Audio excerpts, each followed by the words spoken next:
Namaste, beautiful people. Hello, hello, hello, hello. I hope you all had a wonderful day. I hope your day was full of love and light and joy.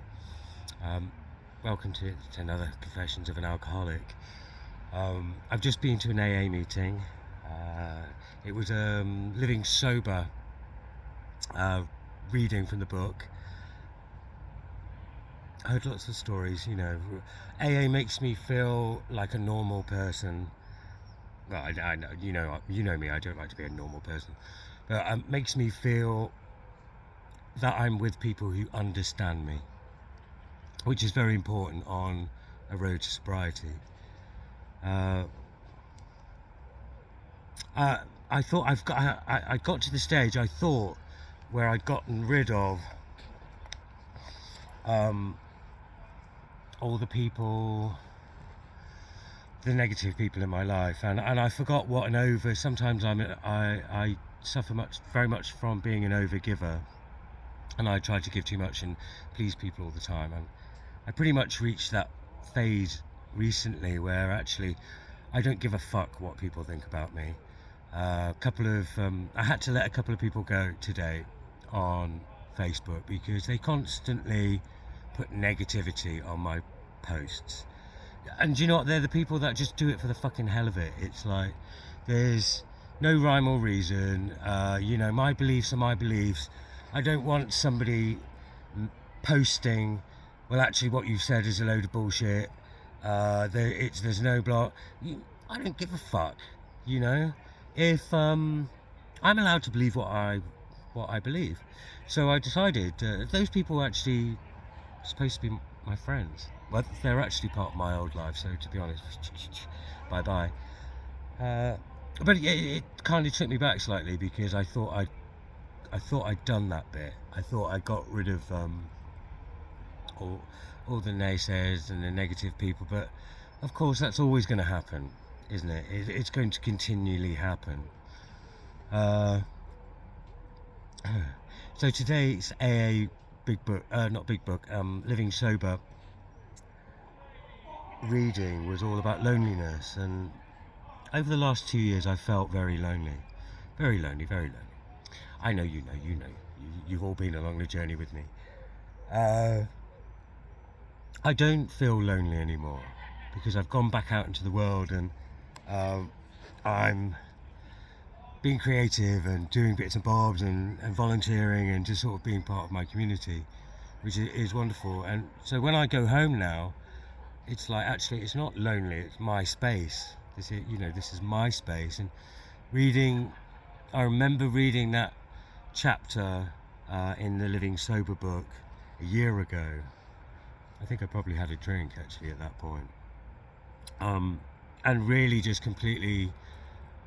totally identifying with the loneliness and not being able to see that actually being lonely is part of the journey, part of my spiritual journey as well as my sobriety journey. But I don't feel lonely anymore. When I'm on my own, I don't feel lonely because I talk to my old self. I talk to Simon. For those of you who know me, Simon's my real name. He's my inner child, and we have to learn how to heal, don't we? Part of our journey as recovering addicts or alcoholics is there's a reason for our addictions, or our addictions, and they generally come from traumatic moments in the past, or non-belief, feelings of non-worth, imposter syndrome. Am I worthy of this life? Am I actually this guy? Blah, blah, blah. So to read the book today in the place I am now, the jump from the last couple of weeks has just been amazing. I had some wonderful people for dinner yesterday. I'm going to do it more often because you guys know, Snug 57, if you know me from old, I always have people at my house. There's always somebody there. And that did become a bit of a burden. So having pushed people away and sort of redefining boundaries with people that, this is okay, I'll give you this much, but now you need to fuck off home. But you can always call me if you need me. But I'm not dealing with that. You know what I mean? Um, sorry, I get really excited when I talk to you, and I get a little breathy because I'm also not just talking to you. I'm speaking to the universe, and I'm sort of channeling, because the universe is what's given me my inspiration to do what I do.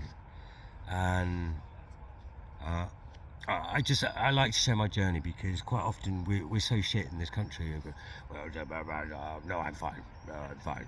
I'm fine. Well, we're not always fine, and I've been getting a lot of feedback from people that my posts kind of help, because it makes them feel like, after seeing everyone's posts on Facebook where they're all living their fucking best lives, well, it's all fake. They're all airbrushed the shit out of themselves, and just, put the best moments of life. You know me, I put everything up here online for you to see. I air my dirty laundry all over the place. So look, I'm waffling on again. I'm at fucking 6 minutes. I'm not sure if I should just do live, a couple of times a week, where people actually give me, if any of you actually listen to this, send me a message if you think that maybe a couple of times, once a week, we could just sit in the park and we can all have a group chat. Or basically me talking, and you can fire me questions or ask me things about my life, which would be wonderful, because we all have a bit of an ego, as long as we don't let our egos rule the roost. We have to pay lip service to them, because that's how the 3D world views us. They view us on our egos. But actually, we're more than that. We're spiritual beings. We're full of love and joy and compassion, and we fundamentally just want to be loved, don't we? All of us. And it's our God-given, universal given right to be loved and to receive love, and to give love. I truly believe that if you give genuinely to anybody, you get that back tenfold, and that, I think my karmic shit is just kicking in. It's rolling fast. My catering's kicking off, art's kicking off. I sold some of my AA collection at AA today, shamelessly selling my prints at AA, but they're for the AA community. Volunteering, arranging events, arranging group meetings, setting up sober nights at different venues, where like old pubs that are now not pubs, so we can all go and feel like adults, and go out if you don't drink. All right, fuck it, we're at 7.5 minutes again. So sorry. Do you know what? I was just going to let it roll to 10 just to bore you the fuck out. Which is only 2 more minutes, people. I'm definitely channeling, because I'm like talking at a rate of knots, and I haven't had a drink for a long time. I just buzz on life now. Yeah, don't get me wrong. Life is always going to throw shit at you, but the old adage is, you have to learn how to dance in the rain, don't you? And I've just realised that the things that have happened to me in my past are really fundamentally my own shit. I kind of let them happen because I didn't have the emotional equipment to say, actually no, or I didn't feel worthy enough to go, no, fuck off. I deserve more than that. So in the end, it's taken a long time to be able to sort of own my own shit. Those times I was a bit of a dick, bit of a cunt, because I drunk too much, or everyone, should you have that next one, blah blah blah. Now, the one thing I have actually noticed is sometimes I have manic moments and sometimes I don't. A lot of people take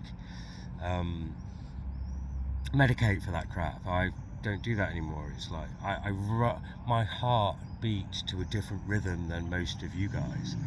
It sometimes just, I go with it all the way up. A couple of days, like painting, drawing, rah, rah, rah, rah, rah, love it. And then, boom, sleep, eat, be in solitude for a few days, recharge my batteries, like the rabbit, the Duracell rabbit,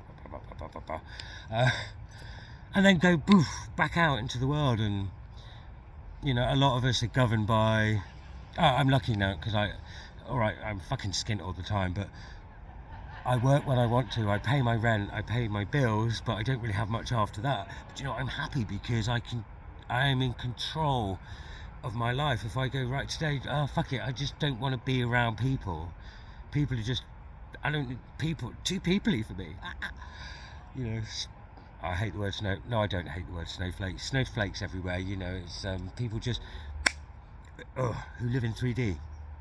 And most of you guys have to go deal with that every day, 9 to 5, bump and grind, and possibly don't have I am so blessed to have the freedom to make the choice of how I live for once.